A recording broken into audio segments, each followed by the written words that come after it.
Hi, നമസ്കാരം. പുതിയൊരു വീഡിയോയിലേക്ക് ഏവർക്കും സ്വാഗതം.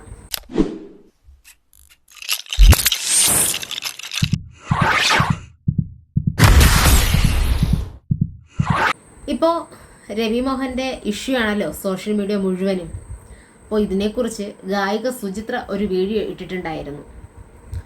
രവി മോഹൻ പറയുന്നത് അത് വിശ്വസിക്കാൻ കഴിയുന്നില്ല എന്നും അവർ പറയുന്നത് പോസിറ്റീവായി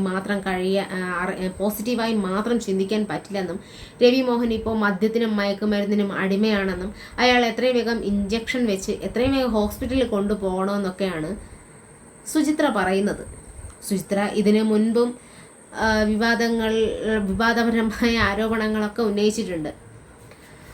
അത് ധനുഷ് ആയിക്കോട്ടെ, വിജയ് ആയിക്കോട്ടെ, ഉദയനിധി സ്റ്റാലിൻ ആയിക്കോട്ടെ, തൃശ്യ ആയിക്കോട്ടെ, നയൻതാര ആയിക്കോട്ടെ, ഇങ്ങനെ സെലിബ്രിറ്റീസുകളായിട്ടുള്ള എല്ലാ ആൾക്കാർക്കെതിരെയും ഈ സുചിത്ര എന്ന് പറയുന്ന വ്യക്തി ഓരോരോ ആരോപണങ്ങൾ ഉന്നയിക്കാറുണ്ട്.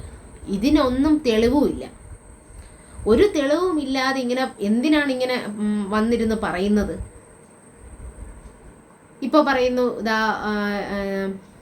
വേറൊരു കാര്യം പറയുന്നുണ്ട്. ഇപ്പോൾ രവി മോഹൻ 16 വയസ്സുള്ള പെൺകുട്ടികളടുത്താണ് രവി മോഹന് താല്പര്യം എന്നൊക്കെ. ഇതുപോലെ പറയുന്നവർക്കെതിരെ എത്രയും വേഗം നടപടി എടുക്കണം. അതല്ലാതെ വേറെ ഒന്നും ചെയ്യാനായിട്ടില്ല. കാരണം തെളിവില്ലാതെ ഓരോരോ കാരണങ്ങൾ ആരെ പറ്റി എന്തും പറയാം എന്നുള്ള രീതിയിൽ മറ്റുള്ളവർ എന്തിനാണ് ഇങ്ങനെ സംസാരിക്കുന്നത്? എന്തുമാത്രം കാര്യങ്ങളാണ് ഈ സുചിത്ര എന്ന് പറയുന്ന വ്യക്തി തന്നെ പറഞ്ഞിട്ടുള്ളത്? ഒരുപാട് പേരെ പറ്റിയും പറഞ്ഞിട്ടുണ്ട്. ഇതെല്ലാത്തിനും ഒരു നീക്കുപോക്ക് ഉണ്ടാകണം. ഇതിന് 2 ദിവസം മുൻപാണ് ഈ മദ്യത്തിനും മയക്കുമരുന്നിനും അടിമയെന്ന് പറഞ്ഞ ആ ഒരു വീഡിയോ ഇട്ടതിന് 2 ദിവസം മുൻപാണ് ഈ കെനീഷ എന്ന് പറയുന്ന വ്യക്തി രവി മോഹനെ സ്വതന്ത്രനാക്കുന്നുവെന്നും താൻ ചെന്നൈ വിടുന്നു, ഹീലിംഗും പരിപാടികളൊക്കെ നിർത്തിയിട്ട് ഞാൻ ചെന്നൈ വിടുന്നു എന്ന രീതിക്ക് കെനീഷ ഒരു വീഡിയോ ഇട്ടിട്ടുണ്ടായിരുന്നു. അപ്പോൾ ഇതിനെപ്പറ്റി ഇവർക്ക് 2 വാക്ക് പറയണമല്ലോ. അപ്പോൾ ഈ വീഡിയോ എടുത്തിട്ട് അവരുടെ അക്കൗണ്ട് ഹാക്കായെന്ന് കെനീഷ പറയുന്നുണ്ട്. അപ്പോൾ ഈ വീഡിയോ എടുത്തിട്ട് അതിന് താഴെ അവരെ അറിയാതെ മെസ്സേജുകൾ വന്നല്ലോ. അപ്പോൾ ഹാക്കായതുകൊണ്ട് അതിന് താഴെ മെസ്സേജുകൾ വരുന്നു. അപ്പം മെസ്സേജ് നോക്കിയിട്ട് അവർ വായിച്ചു നോക്കുന്നു, ഇത് ധനുഷാണ്, വേറെ ആരുമല്ല, ഇത് ധനുഷാണ് ഈ മെസ്സേജ് ഇട്ടിരിക്കുന്നത്. ആർതിയും ധനുഷും ചേർന്നിട്ടാണ് ഈ ഒരു പരിപാടികളും കാര്യങ്ങളൊക്കെ ചെയ്യുന്നത്. എന്ത് പ്രൂഫാണ് അതിനുള്ളത്? വിജയും തൃശ്യയും തമ്മിലുള്ള സംഭാഷണങ്ങൾ, അവരെ വീടിനകത്ത് സംസാരിക്കുന്ന രീതികൾ, വിജയ് ഉപദ്രവിക്കുന്നു, എന്തൊക്കെയോ പറ്റി അവർ പറഞ്ഞിടുന്നുണ്ട്. എന്താണ് ഇവര് ആ വീട്ടിലുണ്ടായിരുന്നോ? അല്ലെങ്കിൽ ഇവരെ കൂടെയാണ് ഇവർ താമസിക്കുന്നത്? ഒരു വീട്ടിൽ എന്ത് നടക്കുന്നു എന്നുള്ളത് ആ വീട്ടിലുള്ള വ്യക്തിക്കും പിന്നെ ദൈവത്തിന് മാത്രമേ അറിയാവൂ. ഈ സോഷ്യൽ മീഡിയയിൽ ഞാനടക്കം വന്നിരുന്ന് പറയുന്നത് ഞങ്ങളുടെ മനസ്സുകളിൽ തോന്നുന്ന കാര്യങ്ങളാണ് വന്നിരുന്ന് പറയുന്നത്. അല്ലാതെ അവരുടെ വീട്ടിൽ ചെന്ന് നോക്കിയിട്ടോ ഇവരെ വീട്ടിൽ ചെന്ന് നോക്കിയിട്ടോ ഒന്നും അല്ല ഞങ്ങളും കാര്യങ്ങൾ പറയുന്നത്. അതാദ്യം മനസ്സിലാക്കണം. ഒരാളെ ഇത്ര അധികം കുത്തി നോവിക്കുന്നത് നിർത്തണം. ഈ രവി മോഹൻ എന്ന് പറയുന്ന വ്യക്തി ആർത്തിയുമായിട്ടുള്ള ബന്ധം കഴിഞ്ഞതിന് ശേഷം അയാൾ സിനിമയോ അല്ലെങ്കിൽ കാര്യങ്ങളായിട്ടുള്ള സിനിമാ ഫീൽഡോ അല്ലെങ്കിൽ അയാളെ ജോലിയായിട്ടുള്ള ഒന്നും അയാൾ ചെയ്തിട്ടുണ്ടായിരുന്നില്ല. സൈക്കോളജിസ്റ്റ് ആയിരുന്നു കെനീഷ. അവരാണ് അയാളെ പിന്നെയും സിനിമാ ജീവിതത്തിലേക്കും തിരിച്ച് അവർക്കൊരു ലൈഫ് കൊടുത്തത് തന്നെ. അതിന് കെനീഷ ഒരു ഗേൾഫ്രണ്ടോ തോഴിയോ എന്തോ ആരോ ആയിക്കൊണ്ട് പോട്ടെ. പക്ഷെ അതിൽ നിന്നൊക്കെയും ഒരു മാറ്റം വരുത്തി കൊണ്ടുവന്നത് കെനീഷയാണ്. അപ്പോൾ കെനീഷ കൊണ്ടുവന്നു. പക്ഷെ ഈ സോഷ്യൽ മീഡിയയും അല്ലെങ്കിൽ മറ്റുള്ളവർ പറയുന്ന രീതികളും വെച്ചിട്ടാണ് അവർ തിരിച്ച് അത് നിർത്തി പോകുന്നു എന്ന രീതിക്ക് അവർ പറഞ്ഞിട്ടുണ്ടായിരുന്നത്. എന്തായാലും അവർ പോയില്ല, അത് 100% ഉറപ്പാണ്. അവരെന്തായാലും ജയൻ രവിക്കൊരു തുണയായിട്ട് ഉണ്ടാവും എന്നാണ് എനിക്ക് തോന്നിയിട്ടുള്ളത് കേട്ടോ. കാരണം അവരെ അത്രയധികം ആൾക്കാർ മോശക്കാരിയാണെന്നും അല്ലെങ്കിൽ കുറ്റം ചെയ്യുന്നു എന്ന രീതിക്കൊക്കെയാണ് പറയുന്നത്. കാരണം രവി മോഹൻ്റെ ജീവിതത്തിൽ വന്നിട്ടല്ല അവിടെ ഇഷ്യൂ നടക്കുന്നത്. അതിന് മുൻപേ ഇഷ്യൂ നടന്നു കഴിഞ്ഞു. അവർ വീഡിയോ വിട്ട് ജയൻ രവി ഇറങ്ങുകയും ചെയ്തു. അതിനുശേഷമാണ് ഈ കെനീഷ എന്ന് പറയുന്ന വ്യക്തി വരുന്നത്. ഈ വാലും തുമ്പും അറിയാതെ അല്ലെങ്കിൽ ഒന്നും ചിന്തിക്കാതെ ഒരാൾ വീണ് കിടക്കുമ്പോൾ അയാളെ കുറച്ചുകൂടെ ഒന്ന് നോവിച്ചാലേ പറ്റുള്ളൂ എന്ന രീതിക്കാണ് ഇതുപോലുള്ള ആൾക്കാർ സംസാരിക്കുന്നത്. എന്താണ് ഇവർക്ക് ഇതൊക്കെ പറഞ്ഞിട്ട് എന്ത് കിട്ടാനാണ്?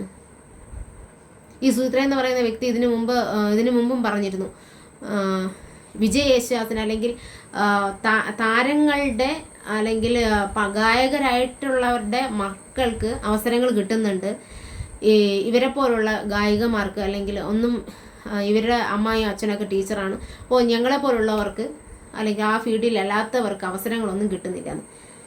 ഇപ്പം സിനിമയും അല്ലെങ്കിൽ ഏത് മേഖല ആയിക്കോട്ടെ, ഒരാളെ കണ്ടിട്ട് അല്ലെങ്കിൽ അവരുടെ ഫാമിലി വെച്ചിട്ട് അങ്ങനെയൊന്നും അല്ല ഇപ്പോൾ കൊടുക്കുന്നത്. ഇപ്പോൾ ഒരുപാട് മാറ്റമുണ്ട്. ഏത് ജോലിക്കായിരുന്നാലും അവർക്ക് കഴിവുണ്ടോ അവർക്ക് അവസരങ്ങളും ഉണ്ട്.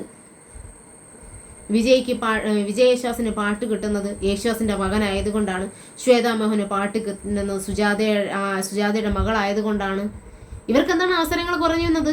ഇവർ വായി വെച്ചോട്ട് വെറുതെ ഇരിക്കണം. ഈ ആവശ്യമില്ലാത്ത ഓരോരോ ആരോപണങ്ങൾ ഉന്നയിച്ച് ഇങ്ങനെ ചീപ്പ് പബ്ലിസിറ്റി നടത്തിക്കൊണ്ടിരുന്ന ആരും അവർക്ക് വിളിച്ച് അവസരമൊന്നും കൊടുക്കത്തില്ല. അതാദ്യം മനസ്സിലാക്കുക. ദയവായിട്ട് ഇങ്ങനെ ഓരോരോ ഇഷ്യൂസ് ഉണ്ടാക്കുന്ന ആൾക്കാരെ എത്രയും വേഗം ഇതിന് തക്കതായിട്ടുള്ളൊരു നടപടി എടുത്ത് ശിക്ഷ കൊടുക്കണമെന്നാണ് ഞാൻ പറയുന്നത്. കാരണം ഈ ഒരു കാര്യം നിങ്ങളുമായിട്ട് എനിക്ക് ഷെയർ ചെയ്യണമെന്ന് തോന്നി. കാരണം ഒരുപാട് പേര് ഒന്നും അറിയാതെ സോഷ്യൽ മീഡിയ ഉണ്ടെന്ന് കരുതി അല്ലെങ്കിൽ സോഷ്യൽ മീഡിയയിൽ എന്തും പറയാമെന്ന് കരുതി ഒരു ആണും പെണ്ണും കൂടി ഇരുന്ന് സംസാരിച്ചാൽ പോലും അത് മോശമായിട്ടാണ് എന്ന് പറയുന്നൊരു രീതി പോലെയാണ്. എന്തും വേണമെങ്കിലും പറയാം.